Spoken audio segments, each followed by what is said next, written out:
గురించి మనం చూద్దాం. అతని పేరు ఈ అధ్యాయంలో రాయబడిన విధముగా అతని పేరు ఏంటండి? కోరాహు. కోరాహు. ప్రభుత్వ మనము తీసుకున్న భాగము సంఖ్యాకాండము. ఈ సంఖ్యాకాండము మోసే రాసిన ధర్మశాస్త్ర గ్రంథాలలో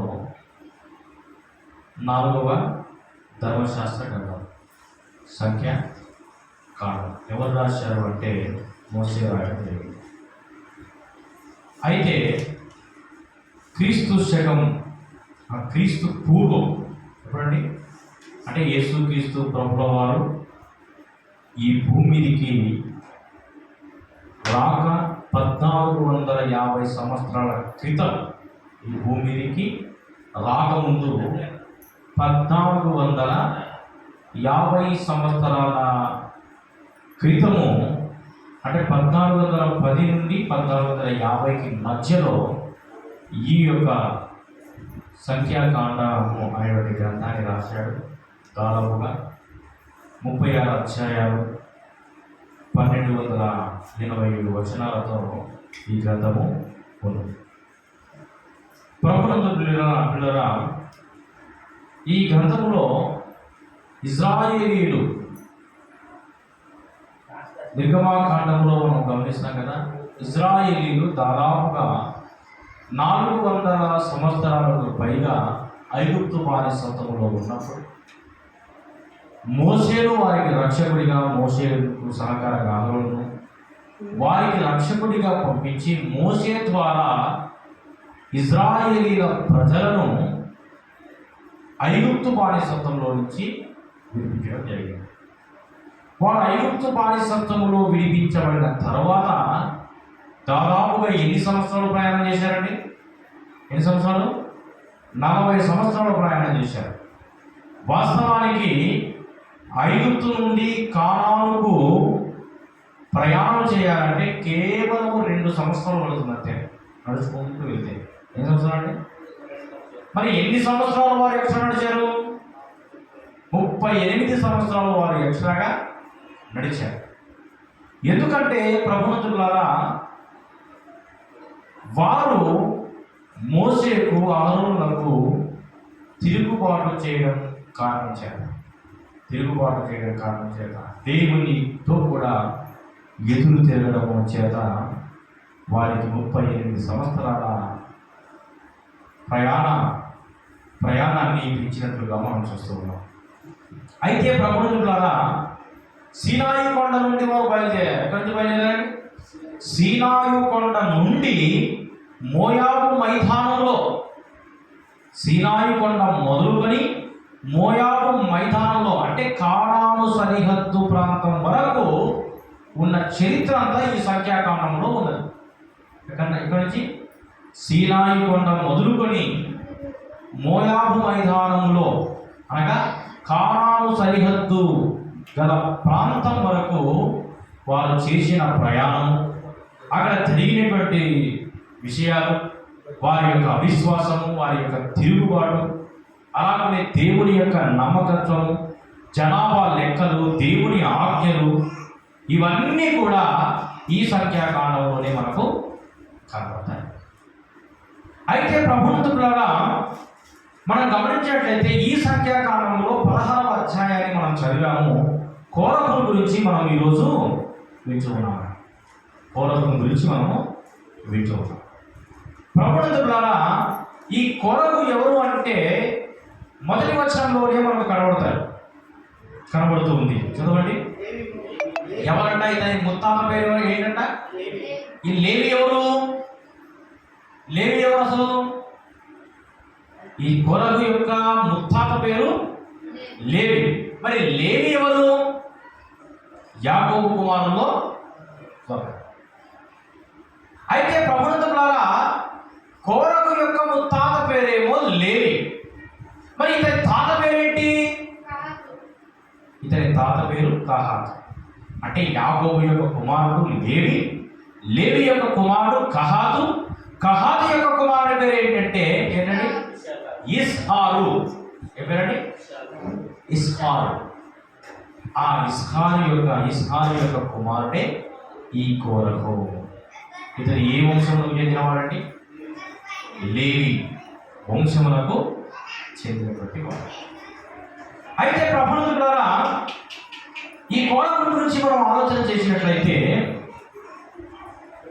ఈ కోరహు అనేటువంటి పదములకు అర్థం, కోరహు అనేటువంటి పదములకు అర్థం ఏంటండి? ప్రభువుల ద్వారా కోరహు అనేటువంటి పదములకు అర్థము పట్టతల లేక వెలితి అర్థం. ఏంటండి? ఏంటి అర్థము? బట్టతల లేక వెలితి అనేటువంటి అర్థము వస్తూ ఉంది ఈ కోరహు అనేటువంటి పదం.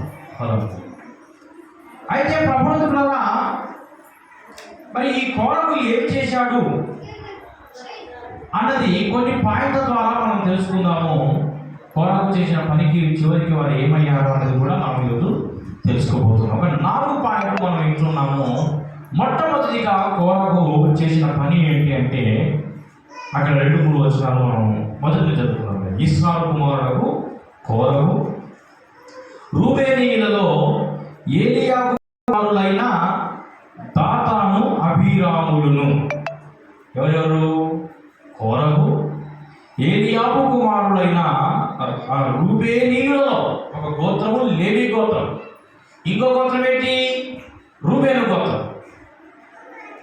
లేవి గోత్రంలో ఉన్న కోరహు, రూబేను గోత్రంలో ఉన్న ఏలీయాబు కుమారుడైన దాతాను అబీరాములు, అలాగనే పెలేతు కుమారుడైన ఓనును, ఈ నలుగురు యోచించుకొని, ఈ నలుగురు ఏకమై, అది వరకు యాజకులుగా ఎవరున్నారు?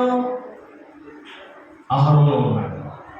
ఈ నలుగురు కూడా యోచించుకొని, 2వ వచనం, ఇశ్రాయేలులో పేరు పొందిన సభికులు, ఈ నలుగురు దాతాను అబీరాములు, ఓను, అలాగనే కోరహు, ఈ నలుగురు కూడా తమకు తామే ఆలోచన చేసుకొని, ఇంకా ఇశ్రాయేలులో పేరు పొందిన కొంతమంది సభికులు సమాజ ప్రధానులనైన 250 మందితో, ఎంతమంది అయ్యారండి ఇప్పుడు? 250 మంది సమాజ ప్రధానులు. ఎంతమంది అంట? 250 మంది. వీరు నలుగురు. ఇశ్రాయేలులో పేరు పొందిన కొంతమంది, దాదాపుగా 300కు పైగానే ఉంటారు. ఈ 300కు పైగానే ఏకమై వాళ్ళు మాట్లాడుతున్న మాట చూడండి.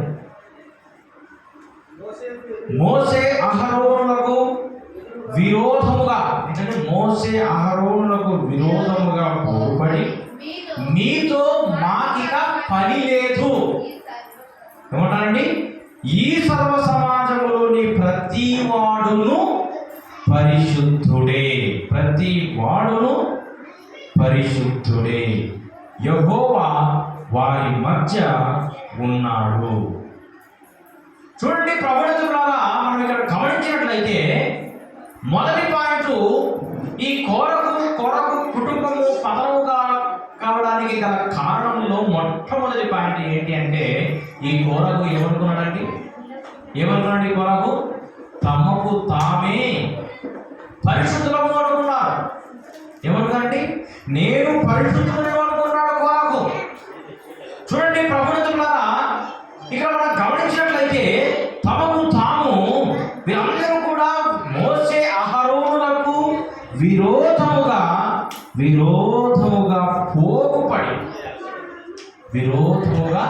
పోగుపడి మీతో వారితో ఎదురు మాట్లాడుతున్నారు, వారికి తిరుగుబాటు చేస్తున్నారు. వారితో విరోధముగా పోగుబడి మీతో మాకిక పని లేదు అంటున్నారు. దేవుడు ఇశ్రాయేలు ప్రజల్ని నడిపించడానికి ఎవరిని నియమించాడండి? మోసే అహరోనులను నియమించడము జరిగింది. మరి దేవుడు ఇశ్రాయేలు ప్రజలను నడిపించడానికి మోసే అహరోనులను ఏర్పాటు చేస్తే, ఇతను ఏం చేస్తున్నాడు? కోరహు వారి యొక్క అధికారము ఈ కోరహుకు నచ్చలేదు. వాళ్ళేనా పరిశుద్ధులు, వారేనా నాయకులు, యాజకత్వము మేము కూడా చేస్తాము, మేము కూడా లేవి జాతికి చెందిన వారమే, మాకు అర్హత లేదా, మేము పరిశుద్ధులము కామా అని వారందరినీ పోగు చేసుకుని తమకు తామే అంటున్నారు. మేము చూడండి, ఆ మాట చదివినట్లయితే మేము పరిశుద్ధులమే అంటున్నారు. ఏమంటారండి? మేము పరిశుద్ధులమే. చూడండి, ప్రపంచ ప్రారంభంగా మనం గమనించినట్లయితే మేము పరిశుద్ధులమే అంటున్నారు. చదవండి. అహరోనులకు విరోధముగా పోగుపడి మీతో మాకు పని లేదు. ఈ సర్వ సమాజం ఏంటండి? అందరినీ పోగు చేసుకొని, తానే కాదు అందరినీ పోగు చేసుకొని ఈ సర్వ సమాజములోని ప్రతి వాడును, అందరినీ పోగు చేసుకొని ఈ సర్వ సమాజములోని ప్రతి వాడును ఎవరట? అందరూ పరిశుద్ధమే కదా. మరి మేమెందుకు యాజకత్వం చేయకూడదు? మేమెందుకు లీడర్లుగా ఉండకూడదు? వాడు మాత్రమే పరిశుద్ధులా? వాడు మాత్రమే దేవుడు అనుకున్నాడా? మేము పరిశుద్ధులమే, మేము యాజకులమే అని మోసే అహరోనులకు తిరుగుబాటు చేస్తూ ఉన్నాడు. చూడండి, ప్రభుత్వ ద్వారా మనం గమనించినట్లయితే మోసేకు ఎదురుగా లేచి మోసే అహరోనులకు విరోధముగా పోగుపడి మీతో మాకిక పని లేదు, ఈ సర్వ సమాజంలోని ప్రతి వాడు పరిశుద్ధుడే, యెహోవా వారి మధ్య ఉన్నాడు. ఈ సర్వ సమాజంలోని ప్రతి వాడును ఎవరంట? పరిశుద్ధుడే, యెహోవా వారి మధ్య ఉన్నాడు. చూడండి, ప్రభుత్వ ద్వారా దేవుడు మా అందరి మధ్యలోనూ ఉన్నాడు అని వారు తమకు తామే కోరాకు ఏం చేసినట్టు అందరినీ ప్రేరేపించి మేమందరము పరిశుద్ధులమే అంటున్నారు. అసలు పతనము కావడానికి గల కారణాల్లో మొదటి కారణం ప్రభుత్వ ద్వారా తమకు తామే మేము పరిశుద్ధులము అనుకోవడం. రెండవది 7వ వచనం 16వ వచనం 7వ వచనం. అప్పుడు యెహోవా ఈ మనుషుని అప్పుడు యెహోవా ఏ మనుషుని ఏర్పరచుకున్నో వాడే పరిశుద్ధుడు. వాళ్ళేమంటున్నారు? మేము పరిశుద్ధులమని వాళ్ళు అనుకుంటున్నారు. కానీ పైనుంచి మనం గమనించినట్లయితే ప్రపంచులారా మోసే ఆ మాట విని సాగిలపడారు. అంటే వారితో అన్నారు, మీతో మాకు పని లేదు, ఈ సర్వ సమాజం నుండి ప్రతి వాడు పరిశుద్ధుడే, యెహోవా వారి మధ్య ఉన్నాడు, యెహోవా సంఘం మీద మిమ్మును మీరేలా హెచ్చించుకుంటున్నారు అంటున్నారు. ఎవరితో మాట్లాడుతున్నారు? దేవుడి సంఘం మీద మోసే అహరోనులతో మిమ్మల్ని మీరు ఎలా హెచ్చించుకోవచ్చు, మిమ్మల్ని మీరు ఎలా హెచ్చించుకుంటున్నారు అని వారికి విరోధముగా మాట్లాడితే మోసే వెంటనే ఏం చేయండి? మోసే వెంటనే సాగిలపడి ఆ మాట విని సాగిలపడెను. అటు తర్వాత అతడు కోరహుతోనూ వారి సమాజముతోనూ ఇట్లా అన్నాడు. కోరహు యొక్క సమాజము ప్రత్యేకంగా ఉంది కదండి. వారి సమాజం అంటే వారి మాట వినేటువంటి వారు, వారి మాటలకు లోబడినటువంటి వారు, వారి సమాజము ప్రభునందు ద్వారా ఇక్కడ మనం గమనించినట్లయితే ఏం చేస్తున్నారంటే వారి సమాజంతో మోసే మాట్లాడుతున్న మాటకు మనం గమనిస్తాం. అయితే ప్రభునందు ద్వారా ఇక్కడ మనం గమనించినట్లయితే అతను కోరహుతోనూ వారి సమాజంతో ఇతను తనవాడు ఎవడో పరిశుద్ధుడు, తనవాడు ఎవడో పరిశుద్ధుడు ఎవడో రేపు యెహోవాకు తెలియజేసి వాణిని తన సన్నిధికి రానిచ్చును, ఆయన తాను ఏర్పరచుకున్న వాణిని తన యొద్దకు చేర్చుకున్నాడు. తనవాడు ఎవరో, పరిశుద్ధుడు ఎవరో, అంటే దేవుని వాడు ఎవరో, పరిశుద్ధుడు ఎవరో అని తేలాలి అంటే మేమే పరిశుద్ధులము అని చెప్పేసి అనుకుంటున్నారు. కానీ ఎవరు పరిశుద్ధులో అన్నది రేపటి దినమున యెహోవా సన్నిధికి తీసుకుని వస్తే అప్పుడు తేలిపోతుంది అని చెప్పేసి మోసే అన్నాడు. అయితే ప్రభువు ద్వారా ఇలాగ చేయండి, కోరాకు అతని సమస్త సమూహమునైన మీరును ఏం చేయాలంట? కోరాకు అతని సమస్త సమూహమైన మీరును ధూపార్తులను తీసుకుని వాటిలో అగ్ని ఉంచి రేపు యెహోవా సన్నిధి వాటి మీద ధూపద్రవ్యం వేయుడి. కోరాకు సమూహం అంతా కూడా ఏం చేయండి? కోరాకు అతని సమస్త సమూహమైన మీరును ధూపార్తములు తీసుకుని వాటిలో అగ్ని ఉంచి రేపు యెహోవా సన్నిధిని వాటి మీద ధూపద్రవ్యం వేయండి. ఇప్పుడు తేలిపోతుంది ఎవరు పరిశుద్ధులో, ఎవరు అపరిశుద్ధులో, ఎవరు యాజకత్వానికి అర్హులో, ఎవరు నాయకత్వానికి అర్హులో అనేది ఇప్పుడు తేలిపోతుంది అని మోసే వారికి చెప్పడం ద్వారా ప్రభువుల ద్వారా అక్కడ మనం గమనించినట్లయితే 7వ వచనంలో రెండో పాయింట్ మనం వింటున్నాం. మొదటి పాయింట్ ఏంటంటే మేము పరిశుద్ధులము అనుకోవాలి, అది మొదటి పాయింట్. ఇప్పుడు రెండో పాయింట్ ఏంటి అంటే తిరుగుబాటు చేసేవారిని దేవుడు ఎదుర్కొంటాడు. వాళ్ళేమో అనుకుంటున్నారు దేవుడు మా మధ్యలో ఉంటాడు, దేవుడు మేము పరిశుద్ధులము, దేవుడు పరిశుద్ధులు కాబట్టి మేము పరిశుద్ధులము, దేవుడు మా మధ్యలోనూ ఉంటాడు, దేవుడు మిమ్మల్ని మాత్రమే నా ఎన్నుకునేది, మమ్మల్ని ఎన్నుకోడా అని చెప్పేసి వాళ్ళైతే అనుకున్నారు. అయితే ప్రభుత్వ వాస్తవానికి తిరుగుబాటు చేసే వారిని దేవుడు ఎప్పుడు ఎన్నుకోండి. తిరుగుబాటు చేసినటువంటి వారిని దేవుడు ఎంచుకోవడానికి 16వ అధ్యాయం 7వ వచనంలో మనం గమనిస్తే అప్పుడు యెహోవా ఏ మనుష్యుని ఏర్పరచుకున్నో, యెహోవా ఏ మనుషుని ఏర్పరచుకుంటాడో వాడే ఎవరంట పరిశుద్ధుడు. అయితే లేవి కుమారులారా మీతో మాకిక పని లేదు. మరియు మోషే కోరాహుతులను లేవి కుమారులారా వినుడి, తన మందిర సేవ చేయటకు యెహోవా మిమ్మును తన యుద్ధకు చేర్చుకొనుటయు మీరు సమాజం ఎదుట నిలిచి వారు చేయవలసిన సేవ చేయనట్లు ఇశ్రాయేలుల దేవుడు ఇశ్రాయేలు సమాజంలో నుండి మిమ్మల్ని వేరు పరిచయు మీకు వరకముగా కనబడునా?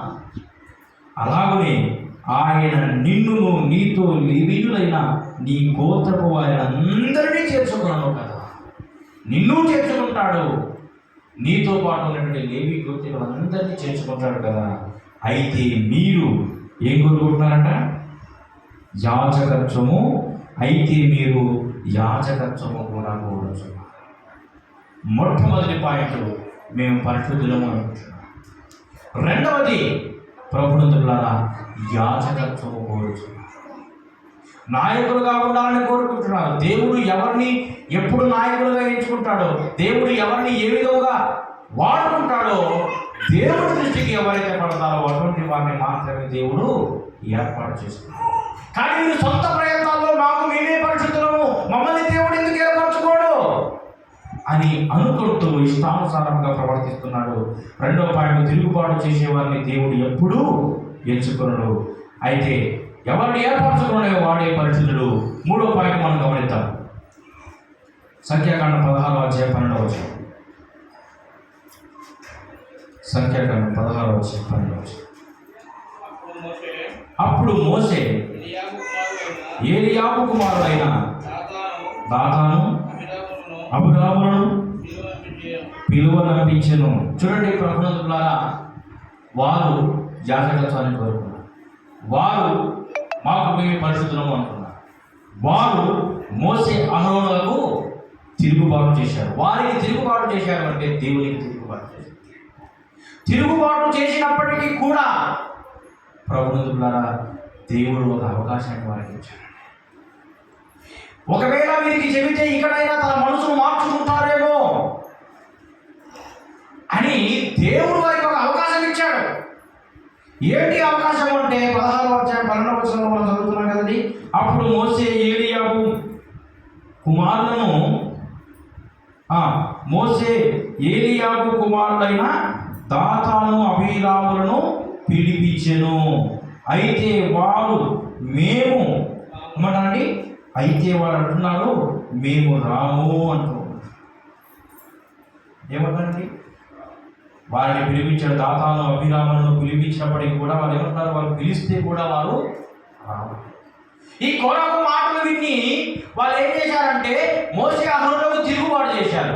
ఇప్పుడు దేవుడు వారిని పిలిపించి మాట్లాడడం అంటే కూడా మోసే పిలిపించినప్పటికీ కూడా అవకాశం ఇస్తున్నప్పటికీ కూడా తిరుగుబాటు చేసినప్పటికీ అవకాశం ఇస్తూ ఉన్నాడు.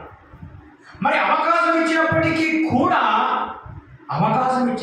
కూడా వారు మేము రాము అని చెప్తారు. ఇంకేమంటారు కదా? మేము రాము, అరణ్యములో మమ్మల్ని చంపవలని పాలు తేనెలు ప్రవహించు దేశముల నుండి మమ్మల్ని తీసుకుని వచ్చుట చాలన్నట్లు అరణ్యములో చంపాలని, ఏంటంటే అరణ్యములో మమ్మల్ని చంపాలని పాలు తేనెలు ప్రవహించు దేశంలో నుండి మమ్మల్ని తీసుకొని వచ్చుట చాలన్నట్లు మా మీద ప్రభుత్వం చేయుటకు నీకు అధికారం కావాలనా? ఎంతటి మాట!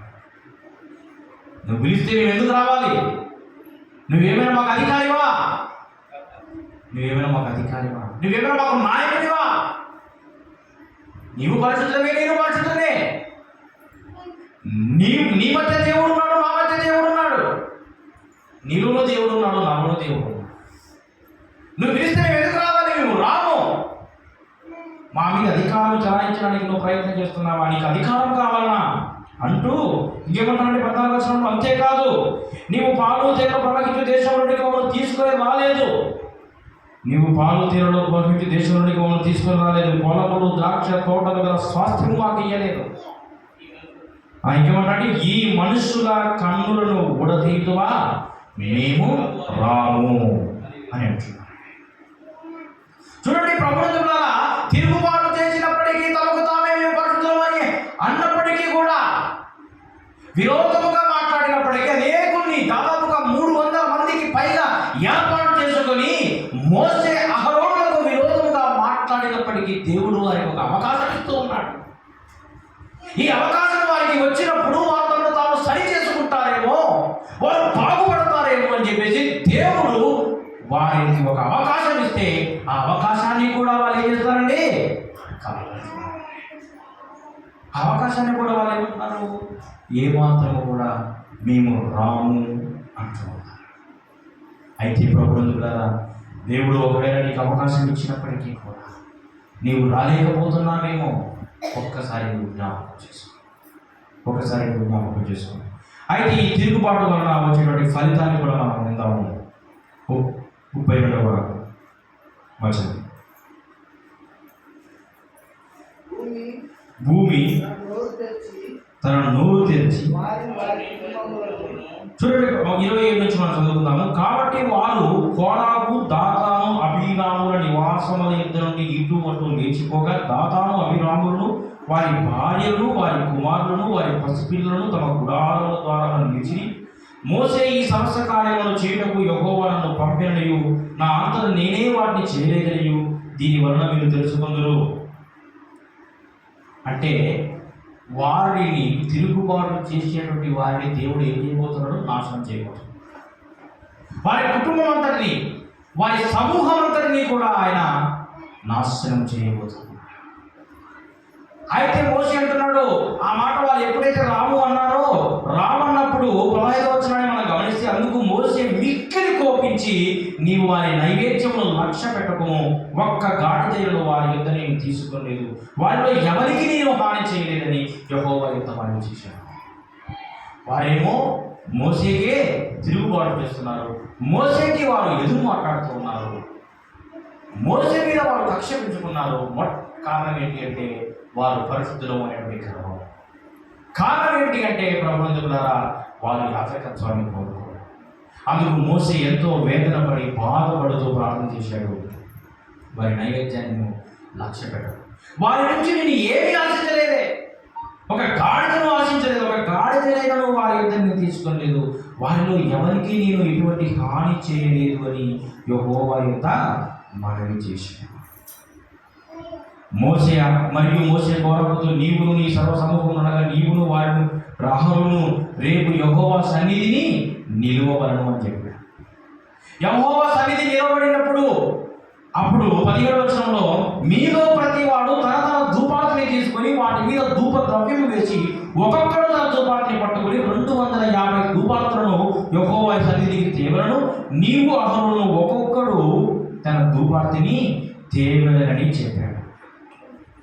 ఆ విధంగా చెప్పిన తర్వాత ప్రభుత్వారా, ఈ దాతాను, అభిరాము, వారి సమూహం, వారి పిల్లలు, వారి భార్యలు, వారి కుమారులు అందరూ కూడా ద్వారం యుద్ధ నిలిచి ఉన్నప్పుడు మోసే అంటున్నాడు, ఈ సమస్త కార్యాలను నేను చేయట్లేదు. నేను చేస్తున్నానేమో మీరు అనుకుంటున్నారేమో, ఈ సమస్త కార్యాన్ని నేను చేయట్లేదు, యెహోవా నన్ను ఈ కార్యములు చేయడానికి నన్ను పంపాడు. అయితే మీరు ఒక్కొక్క ధూపార్తిని తీసుకొని రండి అన్నాడు. ఈ కార్యం చేయడానికి యెహోవాయే నన్ను పంపాడు. అయితే ప్రభుత్వారా 30వ వచనంలో మనం గమనిస్తే, అయితే యెహోవా గొప్ప వింత పుట్టించినట్లు వారు ప్రాణములతో పాతాళములో కూడినట్లు భూమి తన నోరు తెరిచి ఉపయోగించుకోండి. 29 నుంచి మనుషులందరికీ వచ్చు మరణం వంటి మరణం మీరు పొందిన ఎడల సమస్త మనుషులకు కలిగినదే వీరికి కలిగిన ఎడను యెహోవా నన్ను పంపలేదు. ఒకవేళ మనుషులందరికీ మరణం వచ్చినట్లుగా వారికి దేవుడు కలగచేయట్లేదు. ఎందుకంటే మీరు ఒక ప్రత్యేకముగా ఉండాలి. ఎందుకంటే మీరు దేవుని మోసే అహరోనులకు తిరుగుబాటు చేశారు అంటే దేవునికే తిరుగుబాటు చేశారు. కాబట్టి అందరి మరణంలాగా వీరి మరణం ఉండకుండా అందరికీ భయం పుట్టాలి అంటే వీరి యొక్క శిక్ష మరి మరొకలా ఉండాలి అని చెప్పి మనుషులందరికీ వచ్చు మరణం అంటే మరణం మీరు పొందిన ఎడలను సమస్త మనుషులకు కలిగినదే వీరికి కలిగిన ఎడలను యెహోవా నన్ను పంపలేదు. అయితే ప్రభువులారా 5వ పాయింట్ మనం ఇచ్చి ఉన్నాము. తిరుగుబాటు వలన వచ్చిన ఫలితాన్ని మనం ఇచ్చాము. ఈ తిరుగుబాటు వలన వచ్చినటువంటి ఫలితము మనం చూస్తూ ఉన్నాము. అయితే యెహోవా గొప్ప వింత పుట్టించాడు. యెహోవా దేవుడు గొప్ప వింత పుట్టించడం వలన వారు ప్రాణాలు ఉన్నప్పుడు వాళ్ళు చచ్చిపోలే, వారిలో ఇంకా ప్రాణం పోలే. అక్కడేమన్నాడు, అందరికీ వచ్చినట్టుగానే వీరికి మరణం వస్తే ప్రయోజనం లేదు. అందరికీ భయం ఎలా ఏర్పడుతుంది? అందరికీ భయం ఏర్పడాలంటే ఒక గొప్ప వింత పుట్టాలి. దేవుడు ఒక గొప్ప వింతను పుట్టించి ప్రభువులారా యెహోవా గొప్ప వింత పుట్టించినట్లు వారు ప్రాణములతోనే పాతాళములో కూడినట్లు. ఏనంట చచ్చిపోయి కాదు, చచ్చిపోయిన వారైతే మనం బైబిల్ గ్రంథంలో చూస్తాం కదా, లాజరు చనిపోయిన తర్వాతే అబ్రహాము రోగులో ఉన్నాడు. ధనవంతుడు చనిపోయిన తర్వాతే పాతాళంలో వేలాడబడుతున్నాడు. అయితే ప్రభువు ద్వారా వీరు చచ్చిపోలే, ప్రాణములతో ఉన్నప్పుడే పాతాళములో కూడినట్లు భూమి చదవమాట భూమి తన నోరు తెరచి వారికి కలిగిన సమస్తమును వారికి కలిగిన సమస్తమును మింగివేసిన ఎడల వారు యెహోవాను అలక్ష్యము చేసిరని మీకు తెలియనెను. ఏమన్నాడు? వారు ప్రాణములతో పాతాళములోకి వెళితే భూమి నోరు తెరచి వారిని మింగివేస్తే ఎందుకు ఆ భూమి తెరవబడింది, ఎందుకు మీరు పాతాళంలోకి ప్రాణములతో వెళ్ళారు అని అందరూ ఏమని మాట్లాడుతున్నారు? యెహోవా దేవుని అలక్ష్యం చేశారు, దేవునికి తిరుగుబాటు చేశారు. కాబట్టి ప్రభువులారా ఈ మాటలు వింటున్న నీవు ఎప్పుడో ఒకసారి ఏదో ఒక దినమున దేవునికి తిరుగుబాటు చేశావు. దేవుని మాటలు వినకుండా నీవు ఇష్టానుసారంగా జీవించావేమో, దేవుని మాటలకు విధేయత చూపట్లేదేమో, దేవుని మీద నీవు తిరుగుబాటు చేస్తున్నావేమో ఒక్కసారి జ్ఞాపకం చేశావు. వారు తిరుగుబాటు చేశారు కాబట్టి ప్రభువులారా ప్రాణములతోనే సమస్తము మింగివేయబడినట్లు వారు యెహోవాను అలక్ష్యం చేశారు. యెహోవా మాటలు వారు వినలేదు అని, యెహోవాకు వారు తిరుగుబాటు చేశారు అని అందరికీ తెలుస్తుంది. ఆ భయం ఏర్పడుతుంది అని ఇప్పుడు చదవండి. 31 వచనం. అతడు 31 వచనం. అతడు ఆ మాటలన్నీ చెప్పి చాలించగానే వారి కింద వారి కింద ఏం జరిగిందట? నేల విడిచెను. ఏమైంది? నేల ఎప్పుడైనా చూసారా?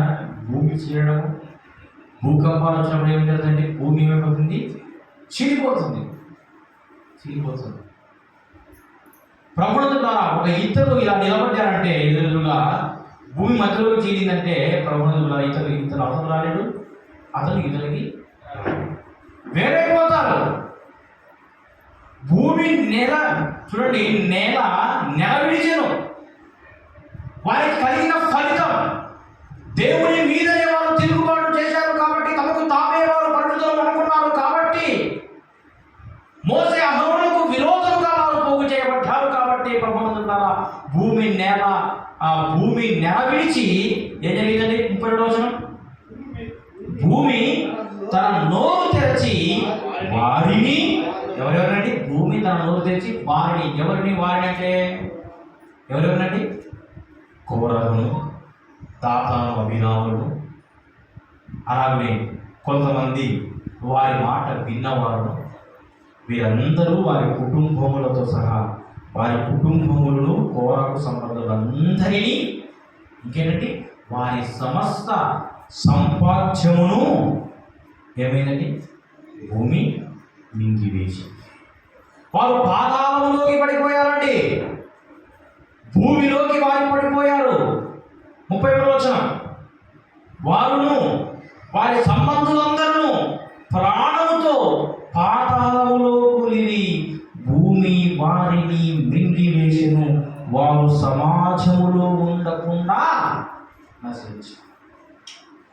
అయితే ప్రభువులారా, కోరహు కుటుంబీకులందరినీ ఏం చేశారండి?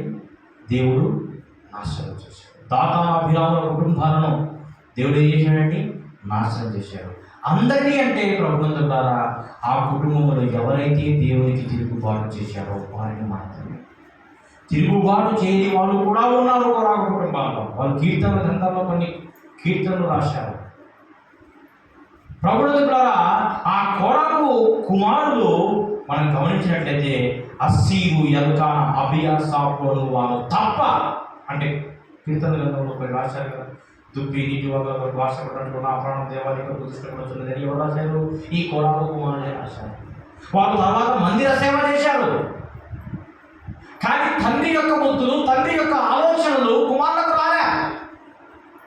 వారు నాశనం అయ్యేది వీరు చూశారు.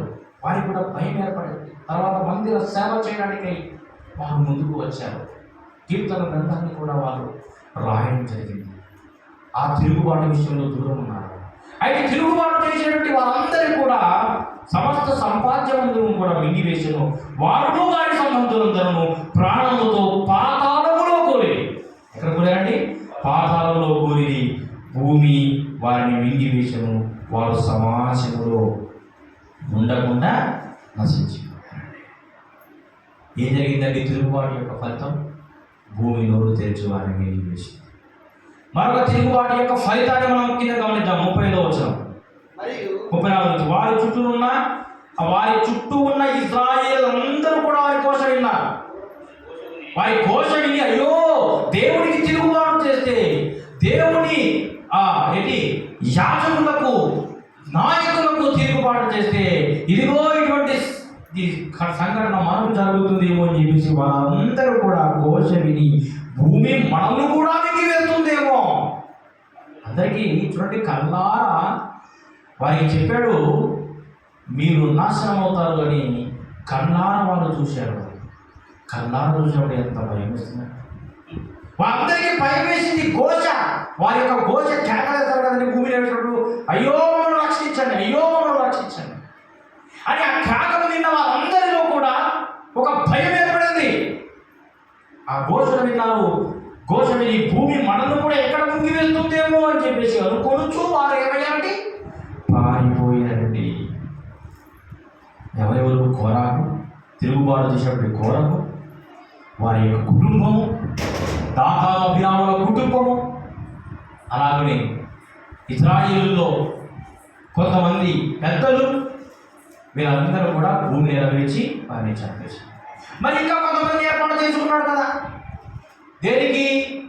ధూపార్తి నిమిత్తమే 250 మంది. చూడండి 2వ వచనంలో,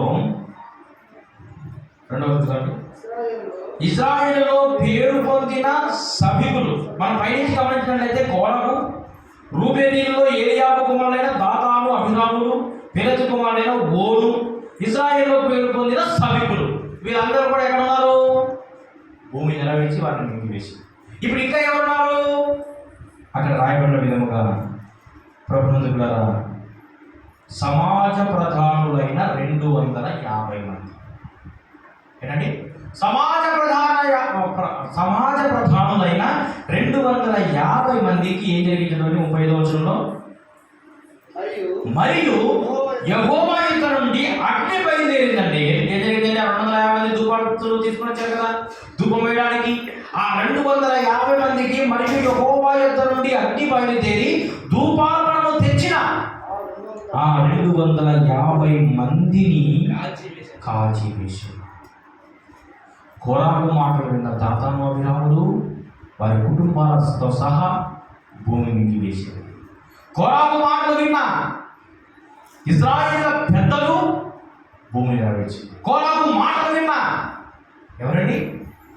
ఈ 250 మంది ధూపం వేయడానికి ధూపార్థం తీసుకొని వచ్చినటువంటి వారిలో నుంచి అగ్ని బయలుదేరి దేవుని యుద్ధం అగ్ని బయలుదేరి ఎంతమందిని కాల్ చేసిందండి?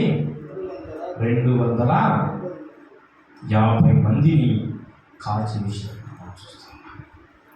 కాబట్టి ప్రపంచం ద్వారా తిరుగుబాటు యొక్క ఫలితం భూమి నెరవేర్చింది. తిరుగుబాటు యొక్క ఫలితం వారు అగ్ని చేత కాల్చబడ్డారు. కాబట్టి ప్రపంచం ద్వారా ఈ తిరుగుబాటు అనేది దేవునికి మనము దేవుని మాట వినకపోవడమే దేవునికి తిరుగుబాటు చేసేటట్టు.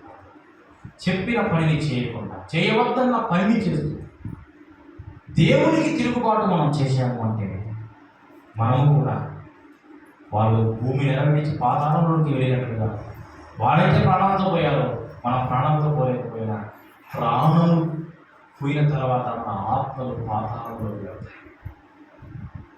నశించి నరకములకు పాత్రము కాకుండా పాతాళంలోకి వెళ్ళినప్పుడు తీర్పు దినం వచ్చినప్పుడు ఆ తీర్పు దినంలో నీవు దేవునికి తిరుగుబాటు చేశామని తెలియదంటే ఆ 250 మందిని అగ్ని చేత ఏ విధంగా వాళ్ళు కాల్చబడ్డారో మనము ఆ స్థితిలో ఉండబోతున్నాం.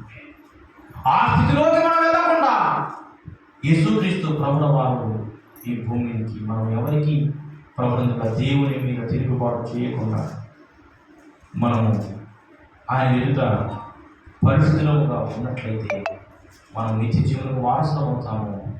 ఆ నరకమును తప్పించడం నిమిత్తమై యేసుక్రీస్తు ప్రభుల వారి ఈ భూమికి వచ్చి మన అందరి కొరకు తన ప్రాణాన్ని త్యాగం చేస్తున్నారు.